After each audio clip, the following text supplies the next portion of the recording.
There are seasons in life when we just don't understand what's going on. We've tried and we've done everything that God told us to do, and it seems like it's just not working. No one's around to encourage us, no cheerleaders. It's in those seasons, in those darkest hours. I'm here today to tell you, you got to trust Him when you can't trace Him. You got to hold on, because what's for you will be yours. You'll make it. Now listen. There are days that I don't think I can make it. Some head and heartaches, just don't think I can shake it. But God, He knows just how much I can bear, and never will He leave me in despair. It may be hard right now, but some way, somehow, God will work it out. That's when I'll make it.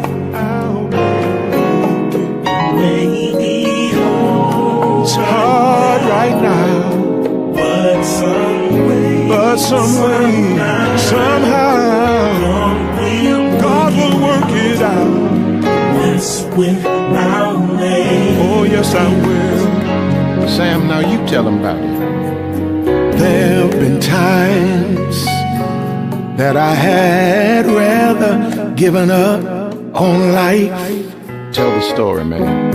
My brightest time of the day seemed to be at midnight. There's many times that I felt, oh my, and right now I feel so alone. But I know that God will never leave me on my own. It may be hard right now, but some way, somehow, God will work it out. That's when I'll make it.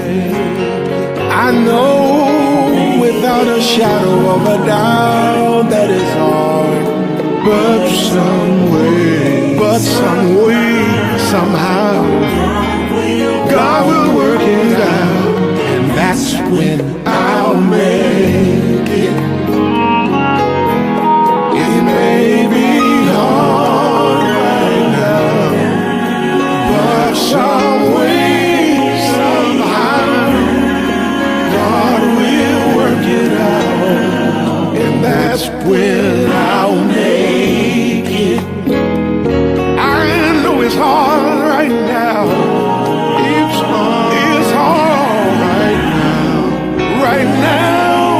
But some way,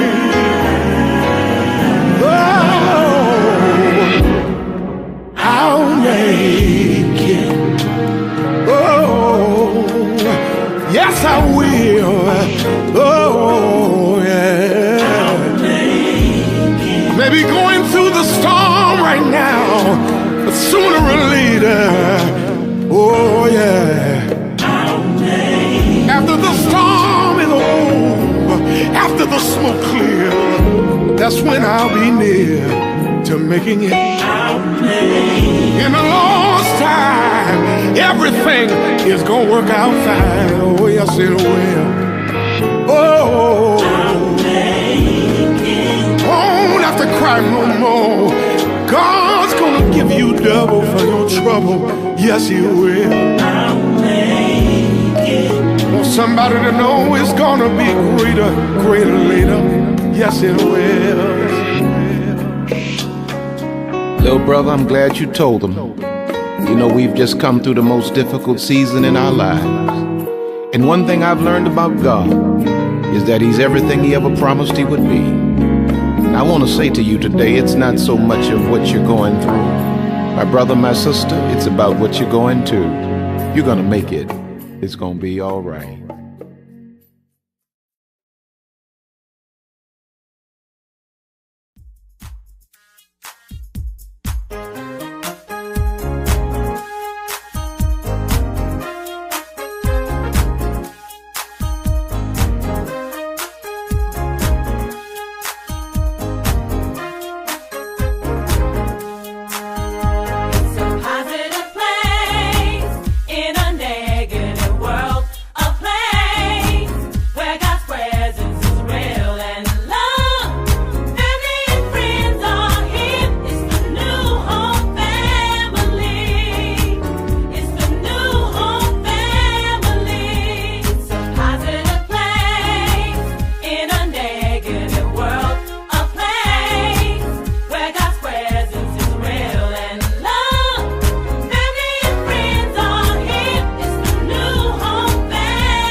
Hello, hello, hello, hello, hello, hello. This is R.C. Blakes, and of course, I thank God for you today. I'm so grateful to be able to share with you today, and I want to talk about something today that is going to be helpful. Really, this message is going to be helpful for anyone that would really open his or her ears to hear it. I want to talk about self-esteem. I want to talk about self-esteem, how, we can take the limits off of our lives, by working on understanding how to work on our self-esteem. And it's the comedian Cat Williams that made the most profound, humorous but profound statement. It's called self-esteem for a reason. It's something that we must do for ourselves. We're trying to get people to esteem us. We're trying to esteem ourselves through accomplishments, through acquisition, through attachments. But the reality is, esteem has to come from within. Now, the clearest evidence of one walking or living in the realm of high self-esteem is confidence. When you really have a high self-esteem, there's a confidence that you walk in. Now, there's a false confidence that a lot of folk try to portray, but they try to portray it because they lack real confidence, because they lack self-esteem. Arrogance is not confidence. Bigotry is not confidence. Feeling like you have to belittle others is not confidence. That is the opposite of confidence. You are really struggling with low self-esteem when you function like that. But when you have a high self-esteem, it produces an authentic confidence that carries you through any and every situation, knowing that you're equal to the task, knowing that if there's something to be learned, you can learn it, knowing that God did not put you here for you to go under. God put you here for you to conquer and to go over. If you look in Hebrews chapter 10, verses 35 and 36, it says, "Cast not away therefore your confidence, which hath great recompense of reward. For ye have need of patience, that after ye have done the will of God, ye might receive the promise." But now the term confidence here in verse 35 means outspokenness, frankness, bluntness. By implication, it speaks of assurance, boldness. Cast not away your assurance, your boldness. Your confidence is a certainty that reflects itself in your overall approach to life. Your confidence, which stems from your self-esteem, makes you extremely self-assured, which can come across as, to some, it can come across as arrogant, as being beside, one's self. Our confidence is based in, watch this, God first. We are certain and we walk in this boldness because of who is backing us up. I don't know who said it, but the statement was made. It's not bragging if you can back it up. There are times that you will be certain, and sure about yourself and your abilities. And haters will say, "Oh, she's arrogant. Oh, he's arrogant, They're high and mighty, they're flying too high." And the reality is that you're just sure of yourself. And don't ever let anyone take that away from you, because most of the world lives on levels of low self-esteem, and they hate people who rise to places where you are actually sure. But the text highlights three major keys to maximizing or taking the limits off of your life and moving beyond obstacles. And these three keys are confidence, patience, and consecration.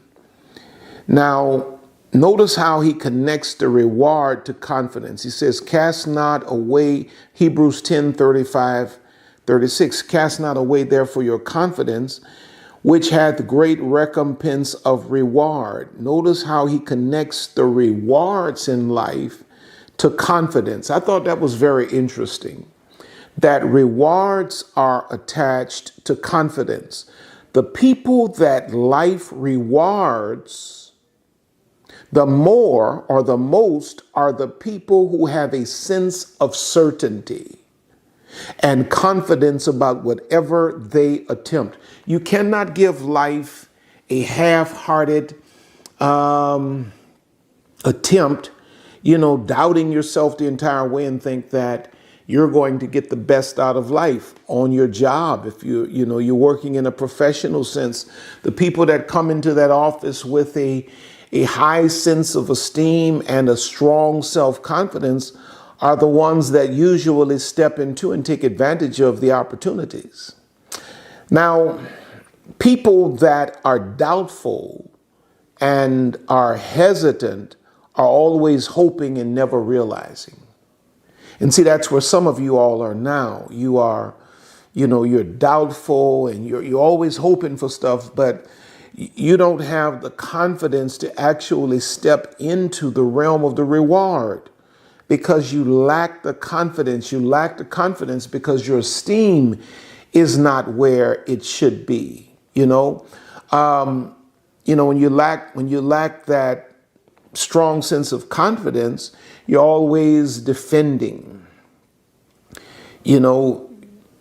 passive, behavior. You're stagnant.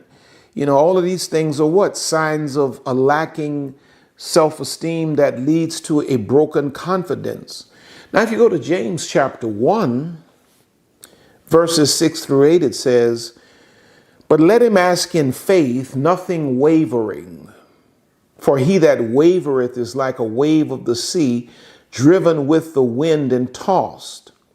For let not that man think that he shall receive anything of the Lord.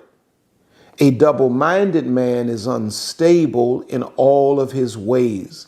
So the basis of all success is confidence.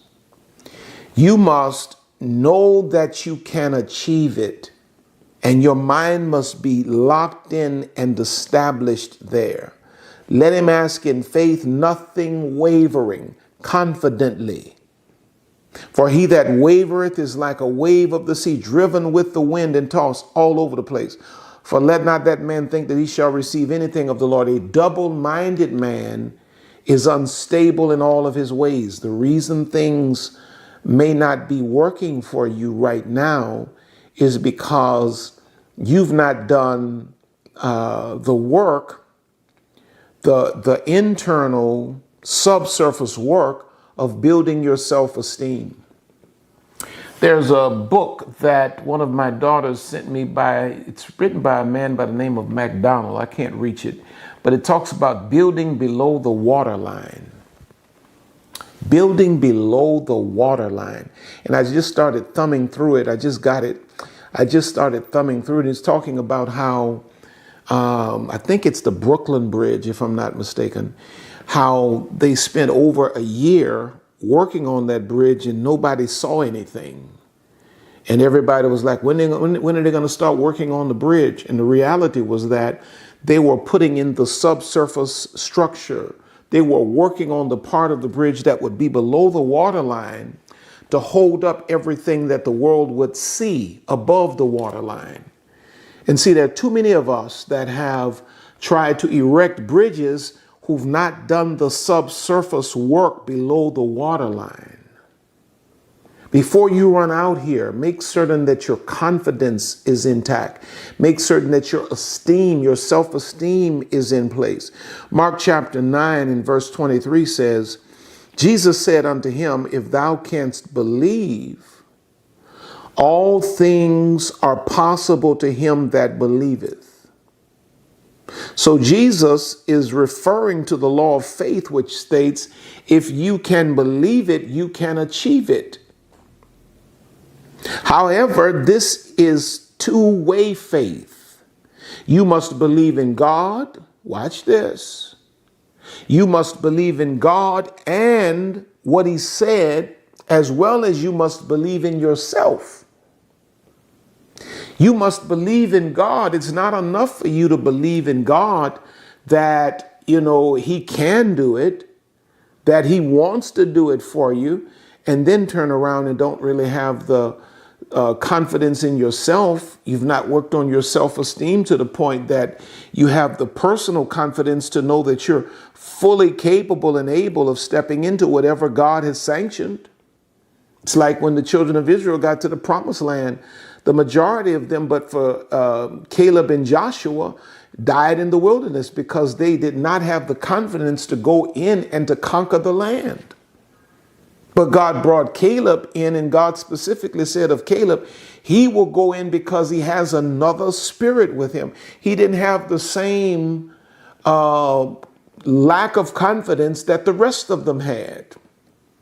And so God said, for this purpose, Caleb will go in. Now, when you look at your current goals, they are a sign of your confidence. Look at your goals. Just think about it. For those of you that even have goals, some of you don't even have goals. And then there are many of you that have so-called goals, but look at how minuscule, limited these so-called goals are that you have. And your goals are a reflection of your confidence level. Your confidence level is a reflection of your self-esteem. What would you attempt in this life? What would you attempt if you knew you could not fail? Man, what would I do if I knew I could not fail? Now, don't feel bad here, because I think all of us are growing. You know what I mean? I think all of us, no one's arrived. I think all of us are growing in our self-esteem. We're growing in our confidence.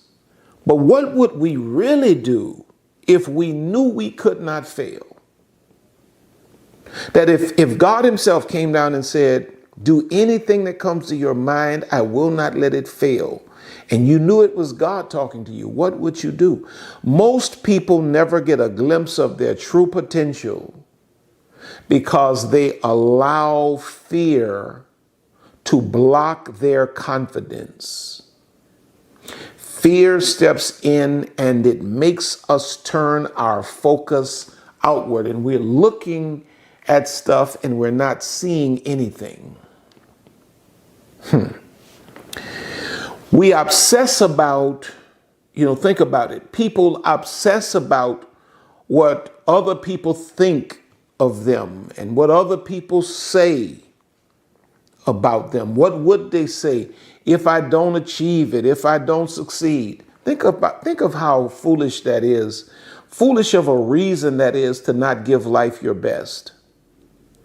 Confidence is inward focus that gives its attention to manifesting the image you have on the inside. See, I'm not looking at all of the opposition and the obstacles out here. I'm seeing the image of what God has for me. Destiny is an image that is imprinted upon my heart, and I'm seeing the image. Every time I close my eyes, I can see the image of my future. And when I open my eyes, it doesn't matter what I'm looking at. The image has been ingrained on my soul. And so my confidence is for what God said I can have. Now, the fear of failure and loss is greater than the desire to succeed and gain in most people. The fear of failure and loss in most people is greater than the desire to succeed and gain. It's not about what if it doesn't happen. The question ought to be, what if it does? People will leave your life. People will leave your life stuck in a place that you don't like because you were afraid of trying. You were afraid of disappointing them. You were afraid of the backlash if it did not succeed. Now, your personal level of self-esteem directly determines your quality of life. Your personal level of self-esteem. You see, we want to get on with the business of achieving all of this stuff and doing all of that before we've worked on the confidence. And then we get out there and in life, Mike Tyson said, everybody has a plan until they get punched in the mouth.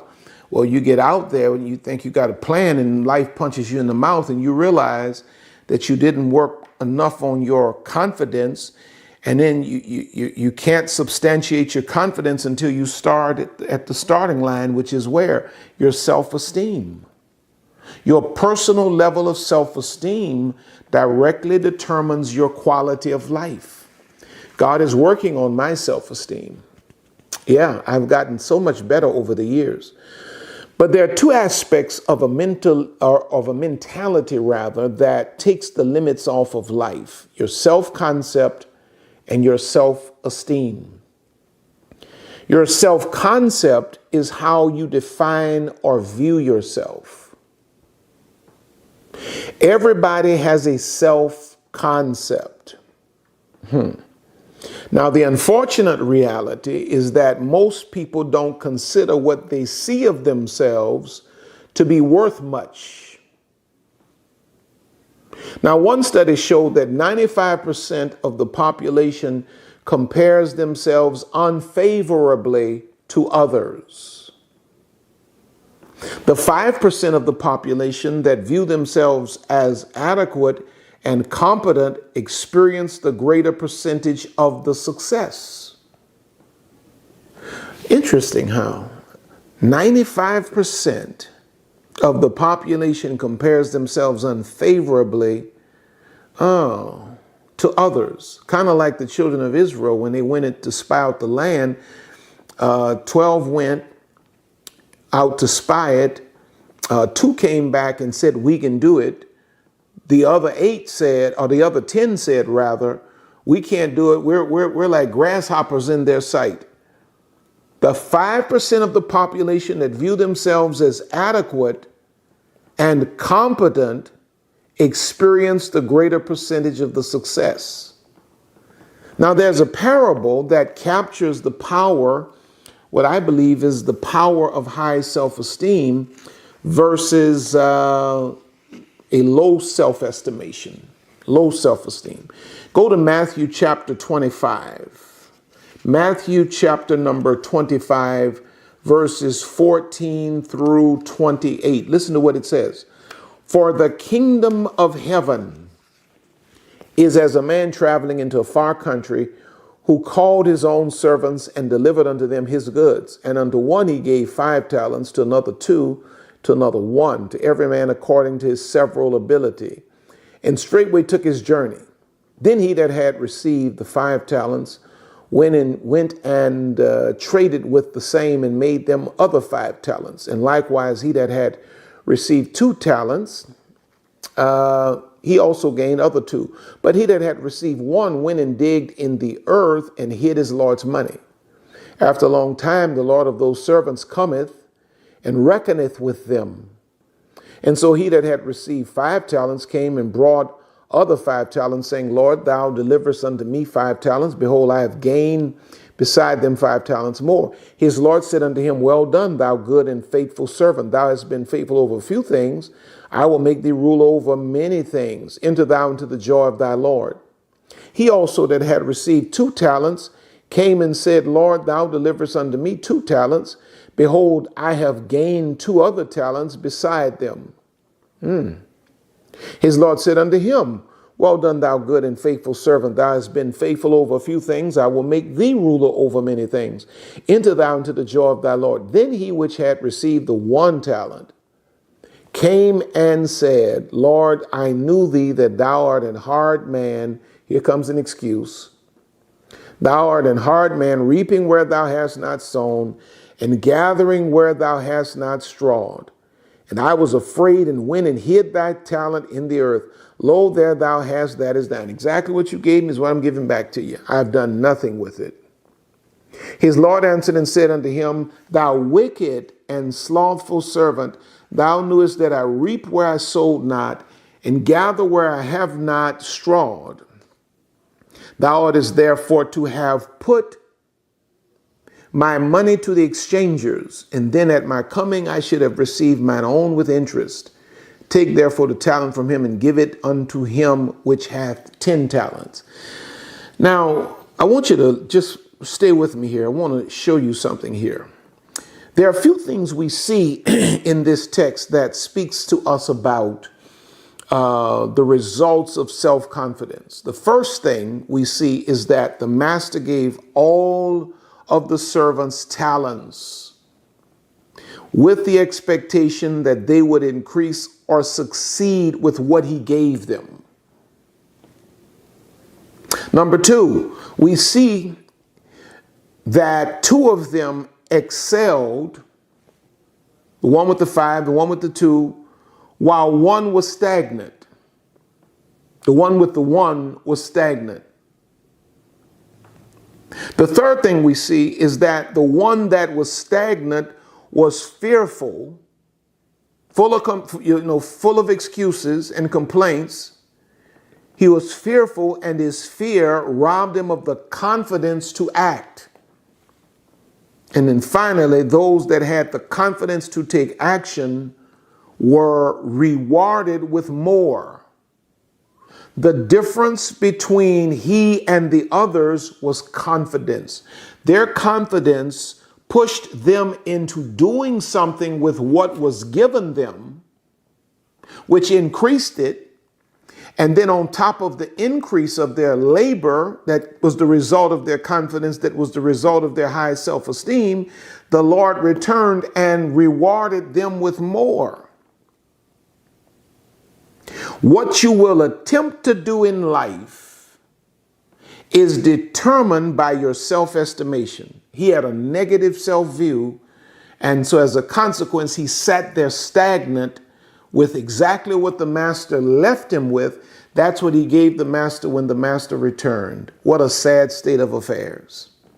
But what you will attempt to do in life is determined by your self-estimation. Your goals are the clearest reflection of your true self-estimation.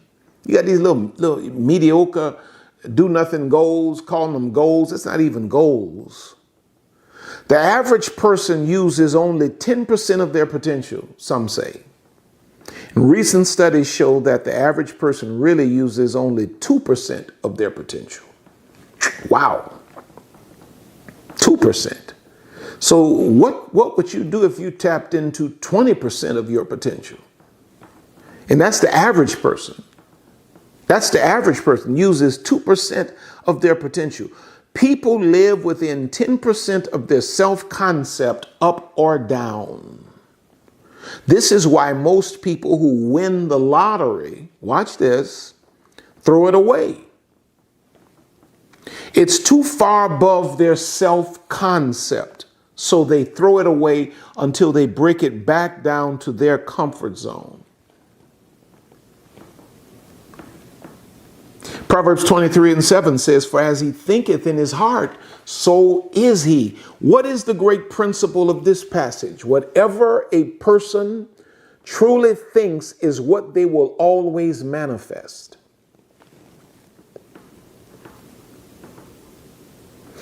Now let me give you these keys, building your self-esteem. Starts with letter A, self-ideals. This consists of values, hopes, dreams, goals, and aspirations. It's the person you'd most like to be, your self-ideal. What is the ideal version of you?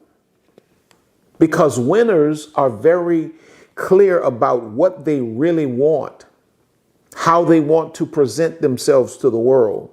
Losers are never certain about what they really want, and they compromise easily. They don't have a self-ideal. They're too busy trying to appease and please and placate the world. So they have a lacking self-ideal. But if you're going to build self-esteem, it starts with identifying your self-ideal. Letter B, your self-image, which speaks of the way you see and think of yourself. It is your inner mirror. How do you presently look at yourself? I know how you see yourself in the future. I hear you saying what your self-ideal is, but what is your present self-image? How do you show up to yourself when you look in the mirror? Are you calling yourself ugly, fat, this and that? And are you running yourself into a state of depression? Then letter C, we get to self-esteem, self-ideals, self-image, self-esteem. This is the emotional part of the personality. It's how much you like yourself. Whenever your personal performance is consistent with your self-ideal, your self-esteem rises. When you fall short of your ideal, your self-esteem goes down. The more you perform in accordance with your ideal, the more you like yourself. The more you like yourself, the better you perform, and there is a perpetual upward cycle of success created in your life. When you try to perform according to your self-ideal, your cautious carnal mind will attempt to make you settle for your comfort zone. Don't worry about reaching for the ideal. Don't worry about trying to be the best version of you. Just sit right here. You comfortable with this. But success demands a renovation of your thinking. There are some things you got to pull out of your process and throw it away, and replace it with the things the thoughts, the principles, and the laws that are going to serve to push you into the best version of you. Nobody can do this for you. You must do this within yourself. Romans 12:2 says, and be not conformed to this world, but be ye transformed by the renewing of your mind. Now, we learn a lot about self-esteem that produces success from David's conquest of the giant Goliath. David demonstrates the principles of self-esteem and success in real time for us. David walks us through the process of self-esteem. Letter A.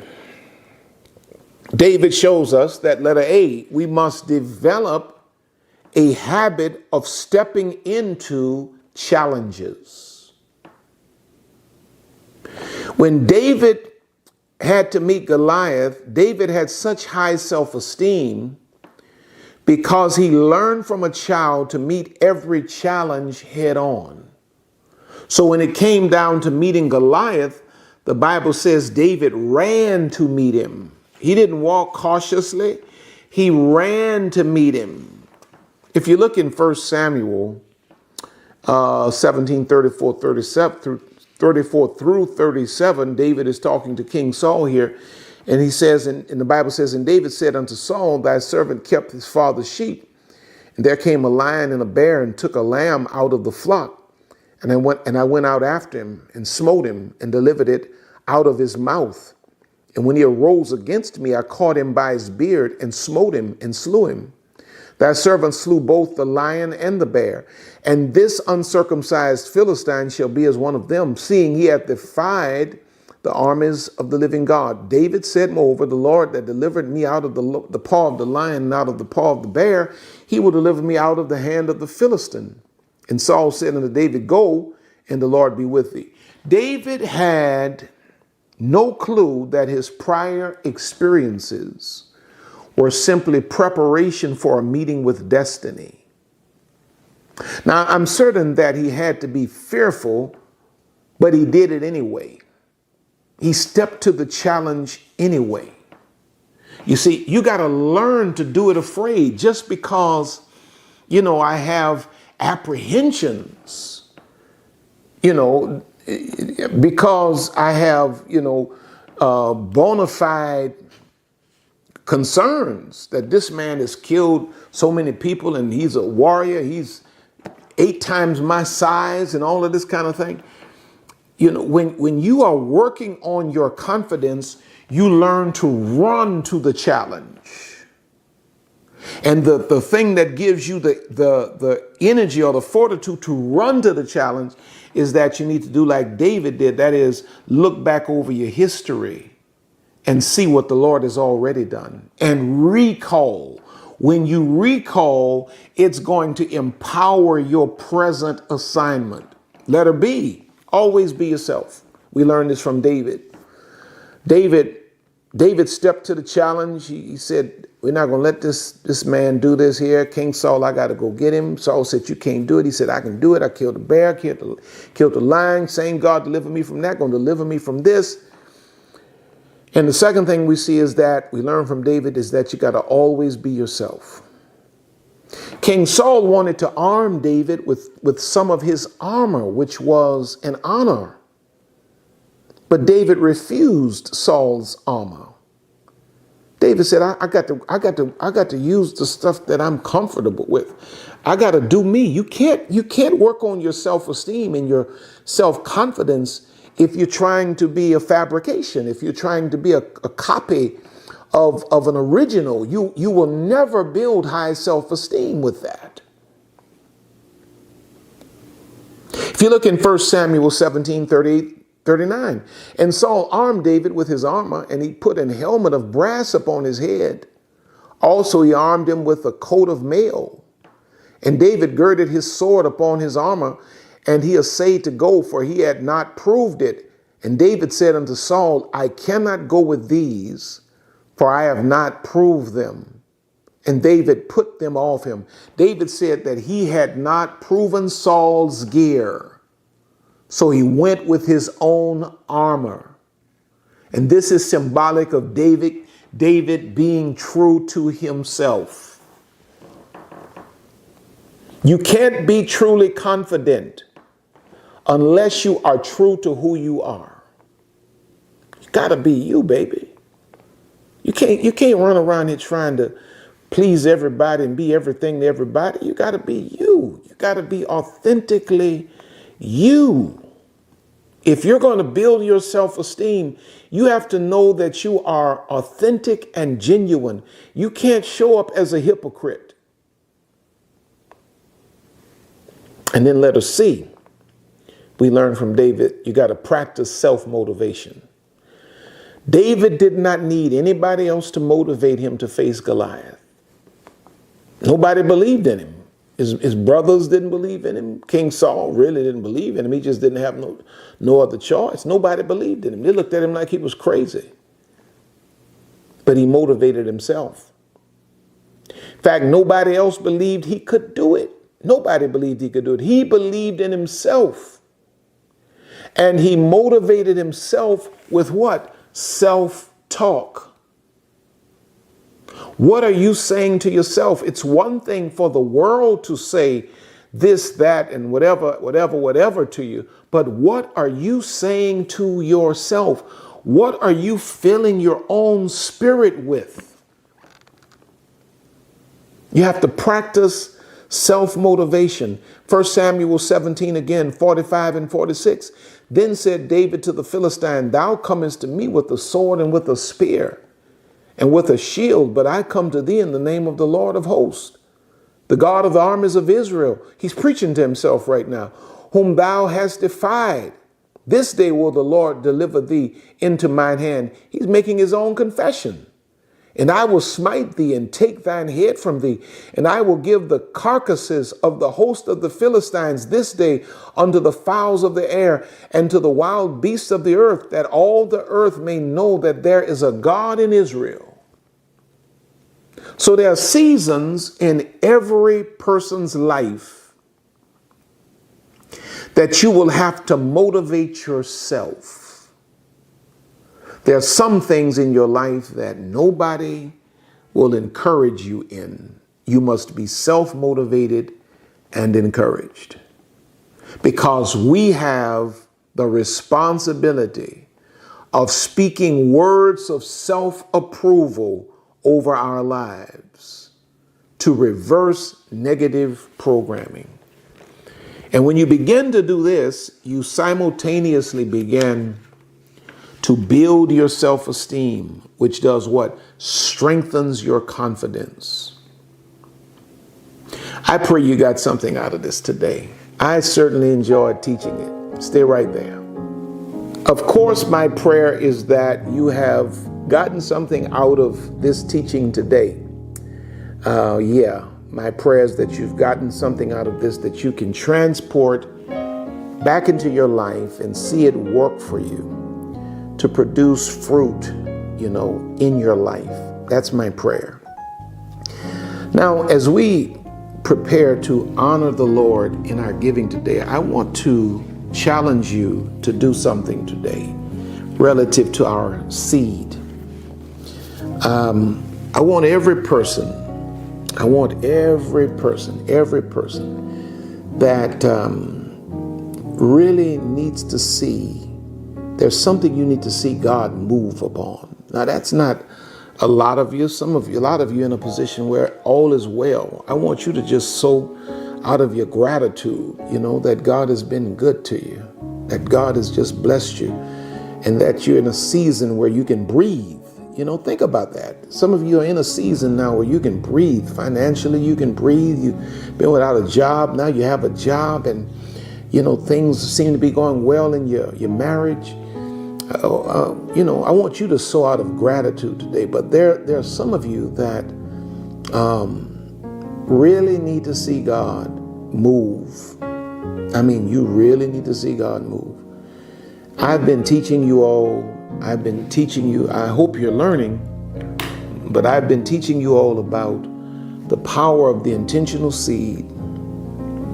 One of these days, very soon, I'm going to really be able to give you all of my and Lisa's testimony. It is so phenomenal. It's so amazing. I've learned to sow my way. There's something that I needed to see done recently. We needed to see done recently. Big move we needed to see. We needed God to move on. And Lisa and I, we sowed into our pastor, Bishop Paul Martin. We sowed a significant seed into his life recently, for his birthday actually. And we saw God really work a miracle. Really, we saw God work a miracle. But when you hear people like me say that, you say, oh, well, that's just what preachers say. I used to say the same thing, I hear Daddy up there talking. I hear all these preachers talking all this, but I'm going to hold on to my little money. As long as I held on to my little money was little money. But babe, when I woke up and I actually started applying the principle of sowing and reaping, oh my God, I really can't tell y'all right now. This is just not the season for me to tell y'all how good God has really been. I'm going to share with you. I'm going to have to write a book, put these testimonies in there, because people need to understand the power of the seed. And when a man stands in the prophetic vein and is asking you to sow prophetically, man, that's an opportunity. Number one, if you're really listening to God, he's constantly telling you to give. God is actually telling y'all to give more than I ask you to give. You just hear me and you say, okay, I'm going to do what he say. But when you really learn to hear the voice of God down in your inner man, and you learn to obey that voice, even when it gets a little uncomfortable in terms of what God is telling you to do, the more uncomfortable it is, it's like the faster God moves for you. It's like the faster God moves for you. So today, I want every person today that needs to really see, and I'm going to pray, so don't go anywhere, stay right there, I'm going to pray. But you need to see a supernatural move of God.